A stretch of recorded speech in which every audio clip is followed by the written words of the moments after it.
Here is a visual of the NC-300 receiver frequency turret. When you finally get it installed and in place, you got to make sure it doesn't fall over. And once this is lined up, you can put the side back on and enjoy. So I still got a ways to go here, just because it's far out of alignment, and I think the chain jumped on this one, so it's supposed to say 160. Well, there's 160 right there. No, I think it is in alignment. Look at that. So,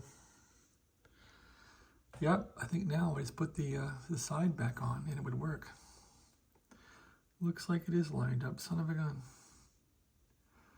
So that's what's going on here. Here again is a look at the strings,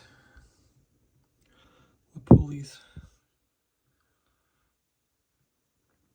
This string came with radio. I didn't have to fuss with it. Hopefully it still works. I'm not sure why it came off track, but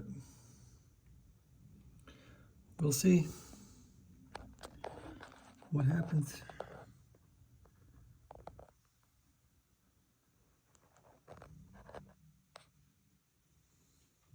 Just make sure you get the string routed and don't hit any wires with it. Just make sure it can move freely. And that's it. Enjoy your radio. So now it's time to put the side back on and see if it's calibrated. Okay? Thanks for watching. Yeah, old radios are kind of fun, but they're also tedious. Take care.